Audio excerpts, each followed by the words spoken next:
Corona महामारी की तीसरी लहर से बच्चों को बचाने के लिए देश के शीर्ष बाल विशेषज्ञों के जरिए महाराष्ट्र सरकार द्वारा बनाई गई चाइल्ड टास्क फोर्स ने अपनी तैयारियां करना शुरू कर दी है।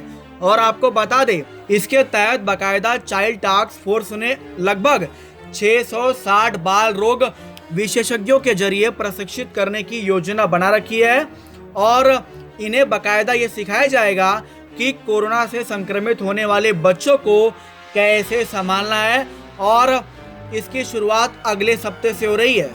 देखिए, आज तक तो ऐसे कोई रिसर्च नहीं बता रहा कि बच्चों में खास डर है या कुछ खास बीमारी होने वाली है कोरोना से।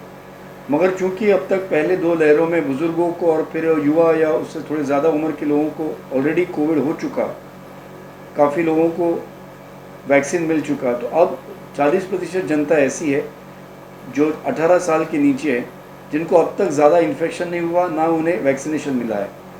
तो ये सोच है कि अगर शायद कभी कोई थर्ड वेव आए तो ये 40% पॉपुलेशन जो है इनमें ये हो सकता है। अभी इस अनुमान पे कुछ तैयारी करने के हिसाब से आदरणीय मुख्यमंत्री जी ने महाराष्ट्र में एक 10 पीडियाट्रिशियंस की एक टास्क फोर्स बनाई है और हमको ये बात बताई गई थी कि आप कुछ गाइडलाइंस बनाइए जिससे सरकार भी तैयारी कर सकती है और डॉक्टर्स भी तैयार रहें। तो उस अनुसार हमारे जो 10 लोग डॉक्टर्स हैं उसको टास्क फोर्स में हम लोगों ने कुछ गाइडलाइंस बनाए हैं, डॉक्टर्स के लिए भी, सरकार के लिए भी, पेरेंट्स के लिए भी। और उसमें सबसे सिंपल बात यह है कि कोरोना इन्फेक्शन एक 3 पार्ट्स में हमने डिवाइड किया है कि एक माइल्ड या मामूली इन्फेक्शन हो, एक मॉडरेट हो और थर्ड ग्रुप है कि एक सीवियर या गंभीर इन्फेक्शन हो। और तीनों के लक्षण अलग से बताए गए हैं। जो मामूली इन्फेक्शन है बच्चों को, उनको सिर्फ थोड़ी सर्दी, खांसी, नज़ला, वॉमिटिंग, लूज मोशंस, उल्टी जुलाब, बदन दर्द, जो हम हर बार फ्लू कहते हैं, सर्दी खांसी होती है, वैसे वाला इन्फेक्शन होगा। और अच्छी बात यह है कि 85 से 90% बच्चों को ये मामूली वाला ही इन्फेक्शन हो जाएगा। कुछ बच्चे जो हैं उनको हो सकता है कि बुखार ज़्यादा चले, उनकी सांसें ज़्यादा तेज़ चलने लगे, थोड़ा सा लंग में इन्फेक्शन हो, बराबर से खा नहीं रहे हैं, पानी नहीं पी सकते हैं, पेशाब कम हो रही है, डल लग रहे हैं, मूवमेंट उनकी कम हो रही है, तो ऐसे बच्चों को फिर एडमिट करने की शायद ज़रूरत पड़ सकती है। बहुत ही कम संख्या में ऐसे बच्चे होंगे और उसके लिए कोविड फैसिलिटी या कोविड हॉस्पिटल में फैसिलिटीज़ बनाने की बात, योजना ऑलरेडी चल रही है। बहुत ही कम संख्या में, बिल्कुल 1% भी शायद हो ज़्यादा से ज़्यादा, जिनको इंटेंसिव केयर यूनिट या आईसीयू की ज़रूरत पड़ सकती है।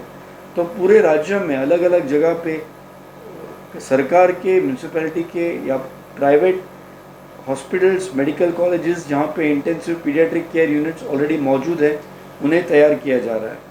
एम्बुलेंसेस तैयार किए जा रहे हैं। और सबसे अच्छी बात है कि डॉक्टर्स, नर्सेज की जो एक ट्रेनिंग है, प्रशिक्षण जिसको कहते हैं, उसकी ऑलरेडी तैयारी शुरू हो चुकी है, मुकम्मल हो चुकी है ऑलरेडी। तो ये सब चलते हम सोच रहे हैं कि अगर ये ऊपर वाला न करे, लेकिन अगर कुछ वेव आती है बच्चों में तो उसके लिए तैयारी रखने से, एहतियात बरतने से प्रॉब्लम ज़्यादा नहीं होगा। कैसी सेवा के लिए तैयार किया जाएगा? ये जो गाइडलाइंस बनाए गए हैं वो आदरणीय मुख्यमंत्री जी को सबमिट करने के बाद ऑलरेडी 2 ट्रेनिंग मुकम्मल हो चुके हैं। पिछले 2 रविवार को आप देखेंगे तो पहले बार सब जनरल डॉक्टर्स के लिए, पिछले रविवार को खास पीडियाट्रिशियंस जो बाल रोग तज्ञ, जो बच्चों के डॉक्टर हैं, उनके लिए ट्रेनिंग हो चुका है। मेरे ख्याल से 50 से 60 हज़ार से ज़्यादा डॉक्टर्स ने इसे अटेंड किया है। और हर तरह के, ऐसा नहीं कि सिर्फ चाइल्ड स्पेशलिस्ट के लिए ट्रेनिंग है, हर तरह के डॉक्टर्स के लिए ट्रेनिंग अवेलेबल है। ये ऑनलाइन आप CMO, फेसबुक के जो CMO पेज है या यूट्यूब पे जाएंगे तो उस पर आज भी आपको ये ट्रेनिंग अवेलेबल है। और अगले कई दिनों में अलग अलग तबके जो हैं, जैसे हो सकता है आंगनवाड़ी वर्कर्स है या अलग अलग जो लोग काम करते हैं हेल्थ सेक्टर में, उनके लिए, सबके लिए ट्रेनिंग आगे रोल आउट करने वाले हैं। इस ट्रेनिंग का भाग ये भी है कि बच्चों पे हम देख रहे हैं कि बहुत ज़्यादा मानसिक दबाव हो रहा है। बच्चे खुद बीमार हो रहे हैं या घर में लोगों को बीमार पा रहे हैं। बच्चे घर में 1-1.25 साल से घर में कैद जैसे बैठे हुए हैं। तो उनको भी समझने के लिए पेरेंट्स ने क्या करना चाहिए, माँ बाप ने कैसे उनके साथ बर्ताव करना चाहिए, उनसे ज़्यादा बातचीत करनी चाहिए, उनको साथ में उनके साथ समय गुजारना चाहिए, ये सब चीज़ों की बातें इसमें हुई है। सर, जिस तरह से देखा गया, पहली लहर में देखा गया सीनियर सिटीजन काफ़ी इफेक्टेड हुए, फिर दूसरी में देखा गया कि जो मिडिल एज के लोग हैं वो ज़्यादा इफेक्टिव हुए। इसी को आधार बनाते हुए तीसरी लहर की जो तैयारी है, क्या महाराष्ट्र सरकार इस परिस्थिति से निपटने के लिए पूरी तरह से तैयार है?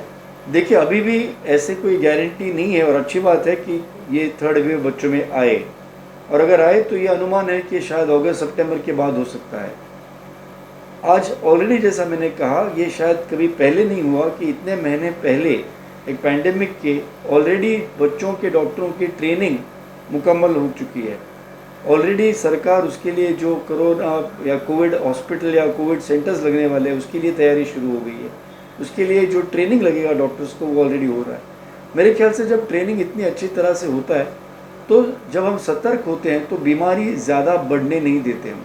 जब पेरेंट्स को ये इतनी मालूमात दी जा रही है, भी आपके माध्यम से हम बता रहे हैं, अलग अलग माध्यमों से बताया जा रहा है, तो जब वो खुद एहतियात बरतेंगे, अगर बच्चे को मामूली इन्फेक्शन है घर पे, अगर उसकी जैसे बताया गया डॉक्टर के साथ कनेक्शन में रह के पहले से ही अगर सतर्क रहेंगे, अगर बीमारी बढ़ रही है तो समय में बड़े हॉस्पिटल में चले जाएंगे। ये सब चलते देखा जाता है कि अगर पहले से काम सही हो रहा है तो जो सीरियसनेस है या मॉर्टेलिटी है वो कम या कंट्रोल की जा सकती है। प्रॉब्लम तब होता है जब ये एहतियात नहीं बरते हैं, अचानक से हम ध्यान जाग जाए, अचानक से एक समय कहीं फैसिलिटी सिर्फ 50 मरीज़ों की है और वहाँ पे 5000 पहुँच जाए, इस हालत में तकलीफ़ ज़्यादा होती है। लेकिन अगर हम पहले से इस चीज़ों को प्लान कर रहे हैं, और ख़ास कर मैं कहता हूँ कि 2 स्टेक होल्डर्स है, एक तो है पालक या माँ बाप या पेरेंट्स, उनको बताना बहुत ज़रूरी है किस तरीके से वो माइल्ड इन्फेक्शन समझे, पहचाने, अपने फैमिली डॉक्टर के टच में रह के इन बच्चों को घर में ही मैनेज किया जाए। मगर इसमें से जो सीरियस होने वाले हैं उनको जो लक्षण है ये बच्चे की बीमारी बढ़ रही है, बहुत ही जब वो देखे इस चीज़ को तुरंत हॉस्पिटल पहुंच जाए, ताकि इस समय में उन पे उपचार हो, उपचार के लिए दवाइयाँ अवेलेबल हो, अच्छे डॉक्टर हो, तो ये बात आगे नहीं बढ़ेगी। तो मेरे हिसाब से पेरेंट्स को या जनता को बिल्कुल डरने की ज़रूरत नहीं है। अभी से इसकी प्रिपरेशन चल रही है और अच्छे से अच्छे तरह से हम इसमें से निकल जाएंगे।